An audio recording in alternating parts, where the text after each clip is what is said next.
ಗಿರೀಶ್ ಹರೇಕಳ, ಹರೀಶ್ ಬೇಣೂರು, ಸಂತೋಷ್ ಕಾವೂರು, ಪ್ರಕಾಶ್ ರೈ, ಜಲಂಧರ್ ಶೆಟ್ಟಿ ಸೇರಿದಂತೆ ಮೋನಪ್ಪ ಪೂಜಾರಿ ಇನ್ನಿತರರು ನೇತೃತ್ವ ವಹಿಸಿದರು.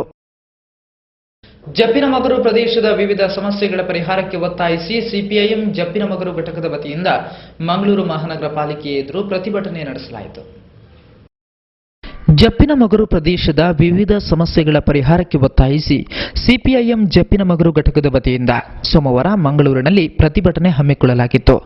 ಮಂಗಳೂರಿನ ಮಹಾನಗರ ಪಾಲಿಕೆಯ ಕಚೇರಿಯ ಎದುರು ಪ್ರತಿಭಟನೆಯನ್ನು ಹಮ್ಮಿಕೊಳ್ಳಲಾಗಿತ್ತು. ಜಪ್ಪಿನಮಗರು ಪ್ರದೇಶದ ವಿವಿಧ ಸಮಸ್ಯೆಗಳ ಪರಿಹಾರಕ್ಕೆ ಒತ್ತಾಯಿಸಿ ಈ ಪ್ರತಿಭಟನೆ ಆಯೋಜಿಸಲಾಗಿತ್ತು.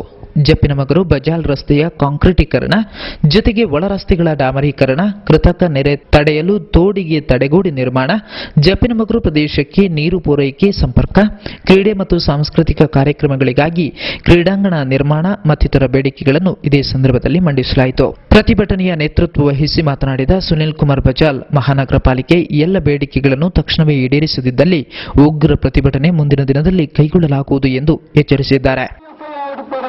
ಸಿಪಿಎಂ ಪಕ್ಷಾದುಪಡೆ ಊರಿನ ಜನಗಳ ಒಟ್ಟು ಸೇರಿಗೆಡೆ ಹಲವಾರು ಬಾರಿ ಹೋರಾಟ ಮಾಡ್ತಿನಂಚಿನ ಮತ್ತು ಒಂದಿಲ್ಲ.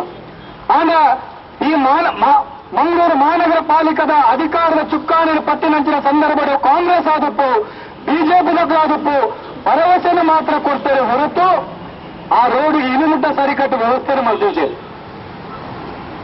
ಒಂದು ಬೇಡಿಕೆ ನೀರು ಬಂದ ಪ್ಯಾಚ್ ವರ್ಕ್ ಮಾಡ್ತಾರೆ ಹೊರತು ಅದಕ್ಕೆ ಸಂಪೂರ್ಣವಾಗಿ ನಂಚಿನ ಪರಿಹಾರದಾದ ಪನ್ನಗ ಮುಗಳ ಒಳ್ಳೆ ರೀತಿಯ ಪರಿಹಾರ ಇಳಿಮುಟ್ಟ ಕೊರಿಯಲು ಸಾಧ್ಯ ಆತಿಜಿ.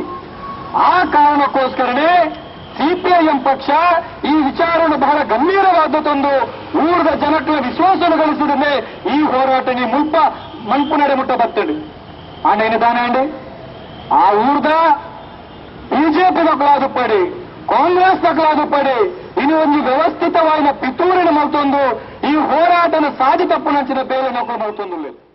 ಪ್ರತಿಭಟನೆಯ ನೇತೃತ್ವದಲ್ಲಿ ಸಿಪಿಎಂ ನಾಯಕರಾದ ಜೆ ಬಾಲಕೃಷ್ಣ ಶೆಟ್ಟಿ, ಚಂದ್ರಹಾಸ್ ಜೆ, ಉದಯ್ ಚಂದ್ರ ರೈ, ದಿನೇಶ್ ರಂಜನ್ ಇನ್ನಿತರರು ಉಪಸ್ಥಿತರಿದ್ದರು.